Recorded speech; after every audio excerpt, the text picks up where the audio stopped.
What's up, gaming heroes? Welcome back to another awesome World of Warcraft video. In today's video, we're going to be looking at engineering in World of Warcraft Shadowlands and how you can make a ton of gold using this profession. Engineering can be both easy and extremely difficult to level up. A lot of the expansions are super easy to level the engineering, but some, like BFA, as an example, are very costly to level all the way up. However, it is extremely worth just leveling it up in every expansion that you can, because there are so many good items that you can craft for huge profit from those expansions. As an example, BFA being the wormhole generators, which are massively profitable within engineering. In this video, we will go over TSM, how you can make your TSM groups, how you can set your operations up for both posting and crafting, and also how you can create your sources for your basically your task list to craft things easier and get them posted to the auction house. We'll go through it all in today's video. If you do want to skip ahead and avoid all that, you can check out my Patreon, where I actually have all of my TSM engineering strings available for you to download and export straight into your own TSM, so you can use exactly the same operations that I use. I massively appreciate all the support I've been getting over on Patreon, but without further ado, let's get into the video. So the first things first is you actually need to go ahead and open engineering.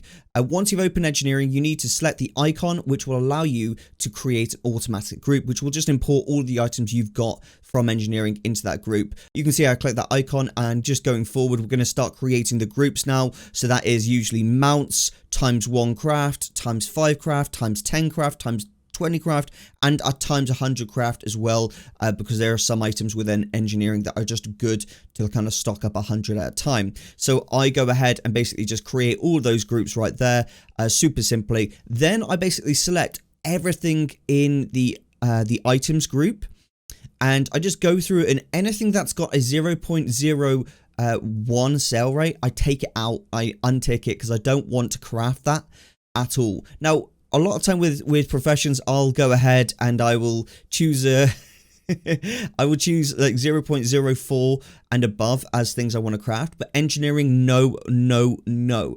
Engineering has some really exciting transmogs that people like to buy just because it's got so many awesome like appearances, and there you have like regal appearances as well as like, you know, Mechagnome-ish appearances. So I like to actually stock up on those 0.02 sale rates and above.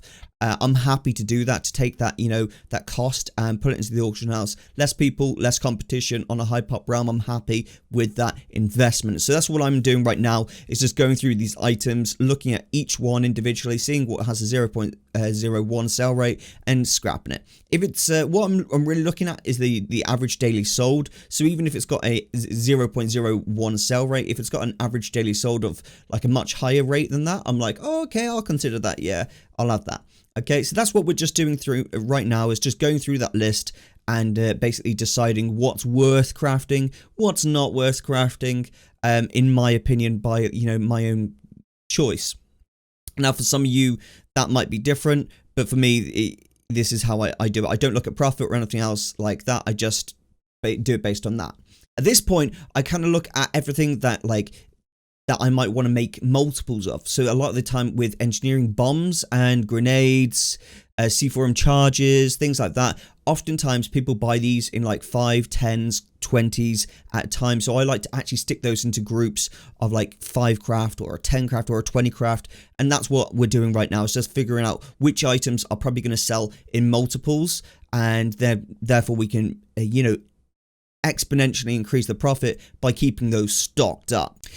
At this point, we're going to look at auction posting, and these are creating the auction posting operation. So at this point, I'm just creating, you know, the ×1, ×5, ×10, ×20, ×100, and then the mount one as well. So we've got different operations for posting for each of those. This is really, really simple to just grasp when it comes to posting.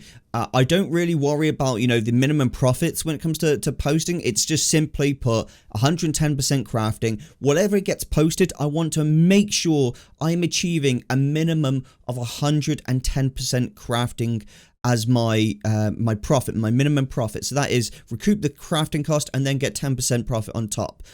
I'm not too concerned about, you know, saying, oh, it has to be 50 gold, has to be 100 gold, anything like that, because my crafting operations are going to cover that. So I don't really worry too much about covering that in the posting operations, as that all gets covered in the crafting. So I put a minimum of what I'm willing to accept, which is 110% crafting, which is my profits.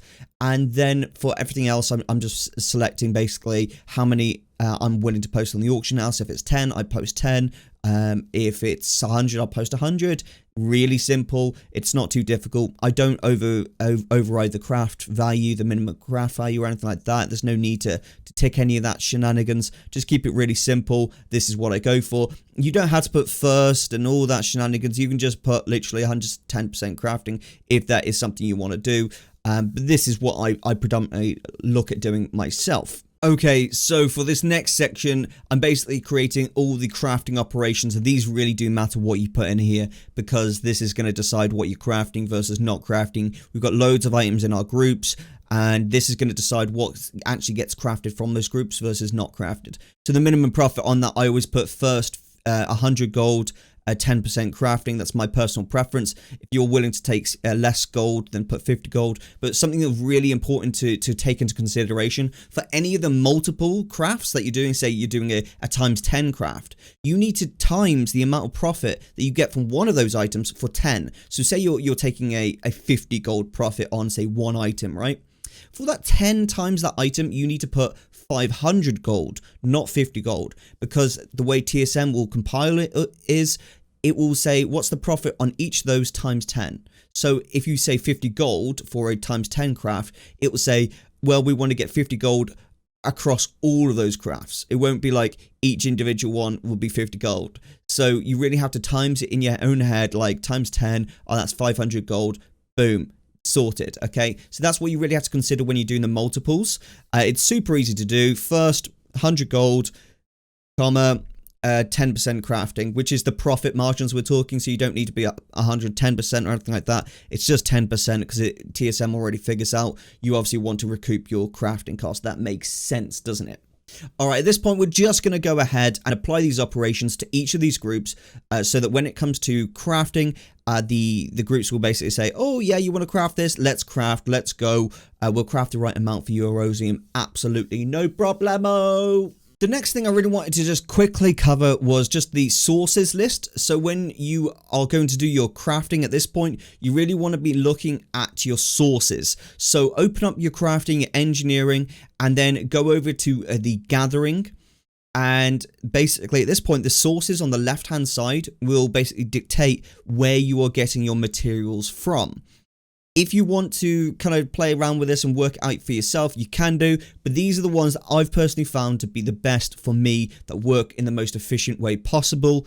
Feel free to copy exactly the sources I've got, because they are not default sources. These have been changed to suit my needs as a crafter in World of Warcraft. Okay, so I've got guild bank, vendor, etc, etc, etc. It's on the left hand side. Just copy those. Really, really simple. This will basically decide exactly where we are getting the items for the crafting from. So whether it's auction house, or whether we have to log off into an alt, or whether we have to log off onto an alt just to check a bank or something like that, I prefer to just get it all from the auction house if it's possible, if it's profitable. If not, then check my alts. So at this point, now we've actually gone ahead and we've changed the sources to work out what's best for us. We're going to go ahead and click engineering, click restock groups. So you have to obviously go to engineering, TSM groups, then click restock groups, which is at the bottom.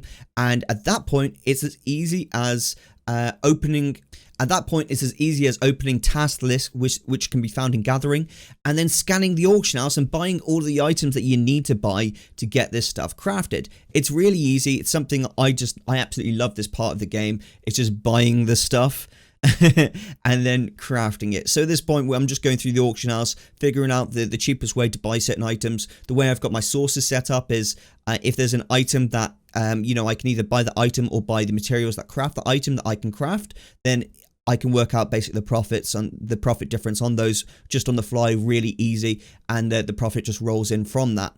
At this point, I switch over my vendor to TSM Vendoring, and then I can buy things super easily for my engineering. Buy everything you need, do the crafting. Now, the beauty of being a Mechagnome as an engineer is I can use my own body as a forge and an anvil. So I never really have to find, somewhere to smelt, ore into bars or anything like that. I can do that at the auction house if I so choose, because I'm a Mechagnome. Makes life 110% easier. Also, you obviously get the perks of engineering as well, which is happy days. And yeah, just going through this, I do quickly just want to mention that obviously some of these items that you make within engineering require things like gear springs, which come from Warlords of Draenor, and that's a daily craft. We can't just pull out, 500 of those out of nowhere, out my ass, can I? I've got to, do a daily craft. So I didn't have any of those. So I just removed the items from the crafting list that required those. And as I get more gear springs, I can start to cover those. The same is with Expulsum, except for it's not a daily craft. With Expulsum, I have to do a Tide Spray Linen Bracer Shuffle in order to get some Expulsum so I can craft that. I didn't want to do that for the purpose of this video, but that is typically what I do. Is on my tailor, I make a bunch of braces, like usually about 500, transfer them over to my engineer, then scrap them at Borrowless Harbour, get a load of Expulsum, and then you can craft all the BFA transmogs from that. Right guys, if you found this video at all useful, please smash the like button and click subscribe. Join the Discord if you've got any questions. And again, if you want to check out my Patreon and support me directly, you can get access to my TSM strings there, where you can just basically learn, where you can just gain all my crafting strings that I use myself for yourself directly. And that way, everything's set up properly. Thanks so much for watching. This is Erosium out, and I'll see you next time.